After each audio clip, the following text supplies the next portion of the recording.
Adam Rittenberg, love to have him on from ESPN.com. He's always had this, I'd say always, but he's had this Underachievers tiers, and he and Bill Connolly double-teamed on the update for this upcoming year, or at least through 2023. Adam, thank you very much for your time. Paul Catalina and also David Smoke. So earlier today, I saw somebody who covers Texas, and they highlighted the A&M being an underachiever, which is not a surprise, and it's true.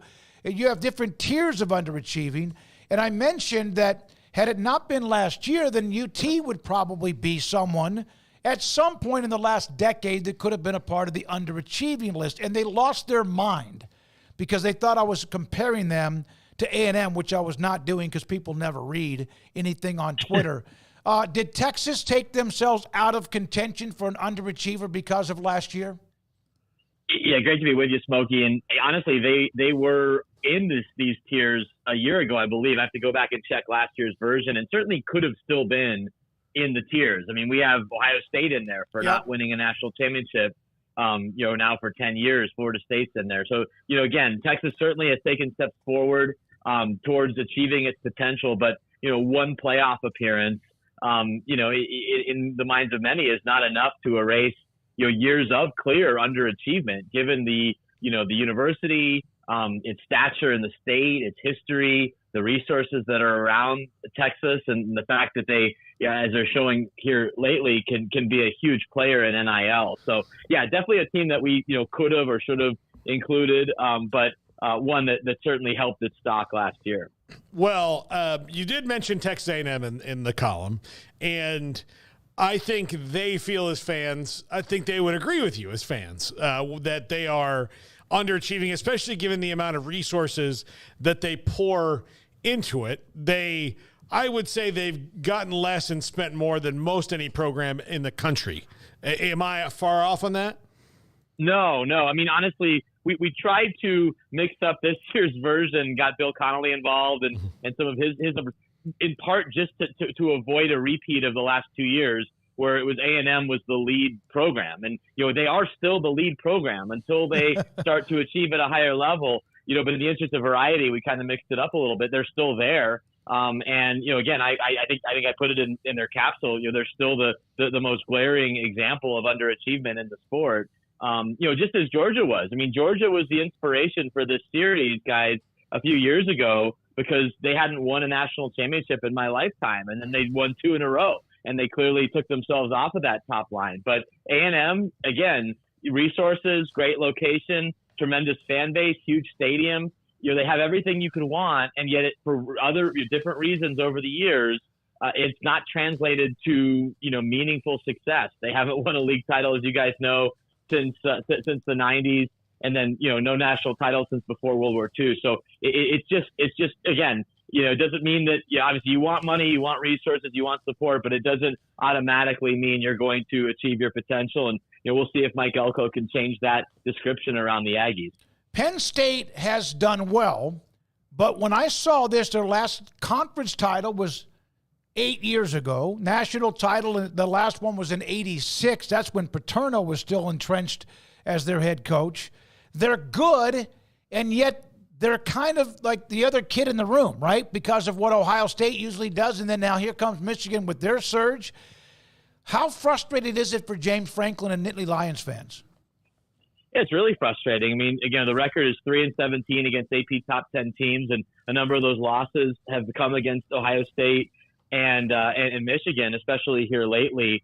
Haven't beaten the Buckeyes for a really long time. I mean, there was a period towards the end of Paterno's time, and then even Bill O'Brien into James Franklin, where Penn State was really the more competitive team with Ohio State in terms of talent, in terms of performance, and then that's obviously dropped off, and now Michigan's taken over that top spot. And so, if you're Penn State, I mean, again, think about where they were when they entered the conference. Now, they agreed to come into the Big Ten late 1989. They were one of the it teams in the country, won 2 national titles in the 80s under Paterno.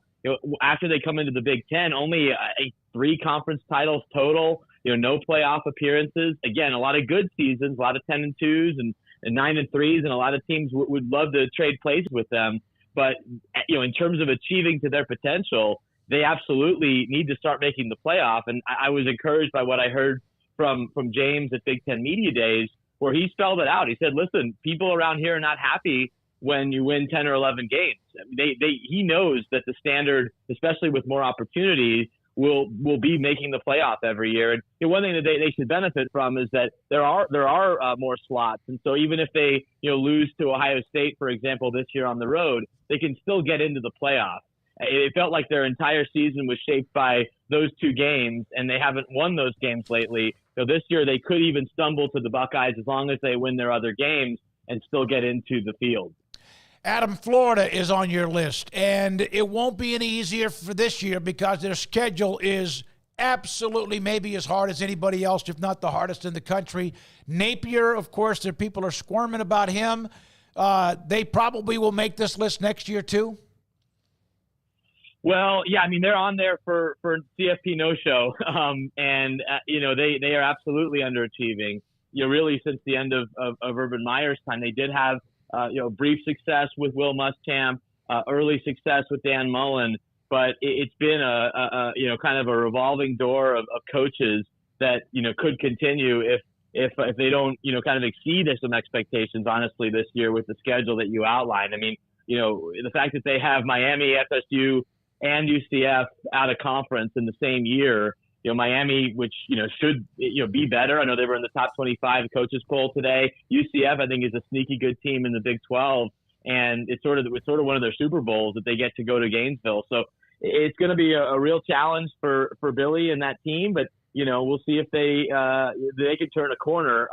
But overall, absolutely, the program's been underachieving since that incredible run under Urban Meyer. And really, the only two coaches that have had sustained success there are Spurrier and Meyer. Adam, for Miami, who you just mentioned, it's not a make or break year for Mario Cristobal because he hasn't had his quarterback yet, but this is one where I'm sure people want to see some results. Is this a year where they break through? That's a great point. I think that there's those expectations are fair because we keep hearing about them from a recruiting standpoint and from an NIL standpoint. And they add arguably the best quarterback in the portal this year in Cam Ward from Washington State. They add one of the best running backs in the portal in Damian Martinez from Oregon State. They've made other portal additions. And again, now you've had a few recruiting classes under Mario Cristobal, and that had been his calling card. So now the time is absolutely here to deliver results. And it's just amazing to think, and doing this exercise kind of reinforces it for me, where Miami was when it entered the ACC and where it is now and what's happened over the last 2+ decades of no conference titles, obviously no playoff appearances, barely any top 15 or top 20 finishes. We all remember what that program was, and maybe it's unrealistic to expect that again, but they've also made the type of investments that they weren't making for Mario's predecessors in him, in Dan Radakovich as the athletic director in their NIL program. And, I know they're constructed a little bit differently than most, elite programs, but, they should absolutely be doing more, especially in the ACC, than they have here early. So big year for Mario and the Canes. All right. You may know this. I'm a lifelong Nebraska fan, born on Offutt Air Force Base in Omaha. They should be like their helmet should have been at the top of this story because it's just been about a 20-year drought. Had a couple of teams with Pelini that were pretty good with Sue and et cetera. But, Adam, I know rules in year two. He always gets a bump in year two. But has anyone, in your opinion, defined underachiever more than Nebraska? Well, they have, Smokey, certainly in relation to that history. Now, I think, I'm curious if you disagree. I think what they accomplished from, 1963 basically to 2001, given the state that they're in and the lack of population, the fact that they were a nationally elite program, 5 national championships, all those conference titles, all those top 10, top 5 finishes. Mm-hmm. It's just one of the greatest things I've ever seen in American sports. Now, to replicate that is just not realistic anymore because of the way that the sport has changed, population has changed, NIL. There's so many other factors here. But, for Nebraska to not make a bowl game since 2016 is just completely inexcusable for a program with that type of fan base, support, and tradition that they can still sell. So, yeah, I mean, they're not going to become the Nebraska of the 90s, but they should at least become what they were towards the end of Bo's time there, which was a competitive program in the Big Ten that could win, 9 or 10 games. They would take that in a heartbeat right now, given what they've endured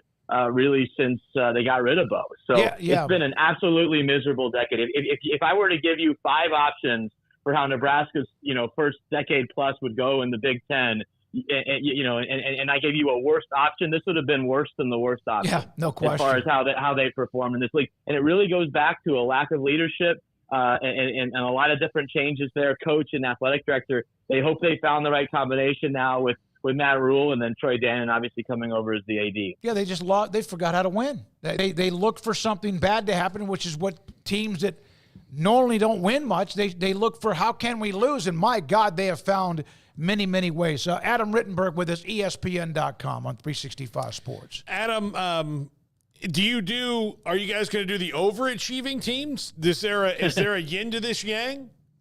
Yeah, we talked about that, and certainly might look at doing that piece as well. I think this is, candidly one that gets a little more attention among the fans, but I think we should certainly spotlight teams that have overachieved, teams that have done more with less. And, I think, again, I know Baylor's had an up and down stretch here lately, but, they have been an overachiever here in the last, 10 to 15 years, especially relative to their history. And there's others that we could look at as well. So I think we'll certainly discuss it. And I know that was something that we talked about initially to complement this piece with overachievers. Yeah, look, my team, Florida State, is on the should have done more tier, and I couldn't agree with them more. Yep. I absolutely could not agree with you more, Adam. So you won't get any bite back from me. Ohio State too has to be like that, like nagging their fans where they're so close so many times. Well, they're like, they're great constantly teams, in the top 5 or 10 teams, and then they're just running into the wall there at the end. Speaking of Florida State being on there, and then you also, like Auburn's history in the last 15 or 20 years is similar, isn't it? To Florida State won a national title with Cam, but it's been a while for Auburn with a conference championship. Is there a team that when you were going through all of this research and all the information, Adam, that jumped out on this page for you and you were like, oh my, you didn't realize that they were an underachiever, or did you kind of know all of these would be? Well, yeah, for a lot of them that we did know. I think one that surprised me a little bit, and according to Bill Connolly's numbers, one of the biggest as far as expected achievement versus actual achievement was Arkansas. And again, a program that had been really, really good. You go back to the 50s and 60s and 70s, and had been solid enough, honestly. But really, the last 6-7 years hasn't come close to really achieving at its capability. I mean, it's the only show in the state. They can access Texas. They plucked Brett Bielema away from Wisconsin when he was winning Big Ten championships. And, they can't even have a winning record in the SEC right now. So, and that's another place that we're certainly watching for potential coaching change after this season. So it's definitely a prideful program, one that, as you guys know, has tremendous history going back, especially in the Southwest Conference. But they've had a hard time, finding their way here lately in the SEC. Adam, do you turn off your responses, or people can respond to you after something like this? Because fans are nuts. Oh, no. Fans are nuts. Yeah, no. No. We welcome it. Yeah, and this is kind of the point. Again, we're not trying to make any fan base feel bad, but we're trying to point out like the why. Why is this program not achieving at the level that it could be? And there's some hope in there. Florida State, as you guys mentioned a minute ago, that's a program that is a lot closer to achieving at its level now than it was a couple of years ago, and certainly could have or should have made the playoff last year. I mean, there's some promising signs there. Promising signs, with we didn't have them on there, but Texas, as we mentioned earlier. So there's certain programs that are right on the cusp. But you mentioned Ohio State. I mean, again, Ohio State is one of the most consistently good and mostly great teams in American sports going back decades and decades and decades. There's no reason why Ohio State, the way that it's set up and the fact that they're never bad, should have only 2 national championships since 1970. That's got to be really, really frustrating for their fans. Yeah, never bad. They've had the year with Fickle after Jim Tressel was fired as the interim, and even then they weren't terrible. They just, how are you going to rebound from that? Then Urban Meyer comes in and they're great again. It's insane. They are never ever bad. I'm trying to think. I go back to the Woody Hayes teams in the mid-'60s when they always had those battles, of course, with Michigan or whatever. And I remember one time going back through there. You mentioned that streak Nebraska was on for 40 years. And the last losing season Ohio State had was the Tressel to Fickle. Fickle was the interim. They were 6-7. And then back in the late 80s when Earl Bruce and John Cooper had a transition. But other than that, I mean, again, like for a year or two and then bam, back to winning 9, 10, 11 or so more games. They have been unbelievable and consistent. Adam, what are your thoughts? The top 25 came out. I know it's the USA Today poll, but the top 25 came out today. Is there anybody that you have on your radar that might be someone that's getting, I don't know, maybe overlooked that could be a pretty good team that makes a run at the college football playoff? Yeah, again, I think the exciting thing about the Big 12, and I know there's no Big 12 teams in the top 10 or even top 12, is we know their champion is going to go to the college football playoff. So whether it's Utah at 13 or Kansas State at 17, Oklahoma State, who played for a Big 12 championship, is there at 18, Arizona is at 21, Kansas is there at 24, and I could add to that list. I think Iowa State is a potential contender in that league. I think West Virginia is a really interesting team that you could make a case for. So, I think that league for sure is interesting. And then, Missouri, I think if all things go right with a pretty favorable schedule, could make a push. I wouldn't count out Clemson. I know Clemson has a long way to go offensively, and that's the big question, and that's fair. But they have a lot of talent also on the defensive side. And, I'm very interested to see how they'll perform in their opener. I'm not expecting them to beat Georgia, but if they can hang with Georgia, wouldn't shock me if Clemson in a fairly wide open ACC could get back to the playoff. Would you mind one more follow-up question? Sure, let's do it. I just went blank on what I was going to. Oh, God, I absolutely just went blank. I absolutely just went blank. And I had a question that I wanted to ask you. Damn it. I'll text it to you. I don't do that very often. All right, Adam. All right. Thank you very much, man. Appreciate your time. Adam You're the best, Rittenberg. Bogey. Thanks for having me, guys. Absolutely. ESPN. What's very often. I mean,